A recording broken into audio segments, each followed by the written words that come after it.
All right, and now we're going to move on to our second ethical theory, and this one is Kantianism. Kantianism is pioneered by a man named Immanuel Kant. And whereas utilitarianism, which we just learned about, was a consequentialist theory concerning itself with the outcomes or the results of an action, Kantianism is a deontological theory, meaning it's the intention that matters. It's about the means. It's not about the end.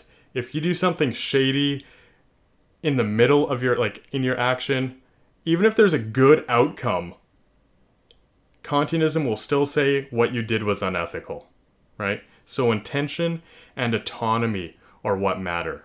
And that word autonomy, it just kind of generally means, in this sense, personal freedom. Freedom to make choice, and so on from there. Okay? So again, individual autonomy, but it also has to be shared by society. If you decide to do something, everybody else in society should be able to do that action as well. Okay, so here we go. We have our definition of autonomy, meaning personal freedom, at least in this sense of the word. So freedom of choice. People should be completely informed of anything that they need to know, right? So if you're making a decision and it affects other people, they need to be made aware of that so they can voice their opinion, so you can respect their autonomy, so on and so forth.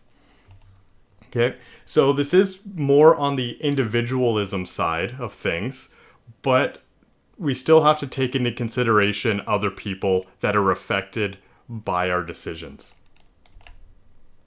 So if I can sum up Kantianism, it's essentially act in a way that can be turned into a universal rule. So just like I said, can everybody act like this? If I decide to do something, everybody else needs to be able to do that as well in order for it to be ethical. So if we want to apply this theory to any sort of ethical dilemma, we have to do a few things. We have to check to see that everybody's autonomy, yourself and anybody else that's affected by your decisions, are their autonomies upheld? Are they respected? Their freedom of choice, have they been informed? Again, both you and everyone around you. But then you also have to do that second part where you have to ask yourself, if I do this, is it okay for everybody else to do this as well? Okay, let's do an example. So you have a test, you didn't study for it for whatever reason, and now you're considering cheating on this test so you can pass it. You're probably not going to pass unless you cheat. Okay, so let's walk through those steps. First, let's look at your own personal autonomy. Are you respecting yourself? Are you giving yourself freedom of choice? Have you been informed of everything so far? Well, yeah, you have. You're the one making this decision. You have all the information. You know why you didn't study for the test. You know why you want to cheat on it. You want to pass. So yeah, for Kantianism, you're respecting your own personal autonomy. But now we have to think about the people around you that might be affected by this decision. Okay, so who else is around you regarding this decision? Well, you have your classmates, right? It's affecting them indirectly because it's not fair that you can cheat on the test when they can't, right? So let's go through that again. Are you respecting their autonomy, their freedom of choice? Well, no, because you haven't told them. Maybe if you asked everybody in your class, hey, is it okay if I cheated? Maybe that'd be a little bit different, but you didn't.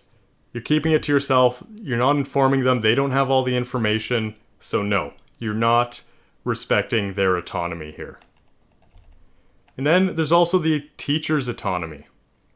You're affecting the teacher here because for the exact same reason, it's not fair to them. You're kind of disrespecting their assessment, so on and so forth. And for the exact same reasons, it's also a no. You're not asking them for permission. You're not informing them. So you're not respecting their autonomy. And lastly, that second part of Kantianism, can we turn this into a universal rule? So we have to ask ourselves, if I cheat on this test, is it okay for anybody else to cheat on any of their tests? And of course, the answer to that is no, because then it kind of contradicts the point of cheating in the first place. If everybody's allowed to cheat on their tests, then what's the point of tests? So we only have one green check mark and we have a bunch of no's. So in this case, Kantianism will say that cheating on this test would be an unethical act.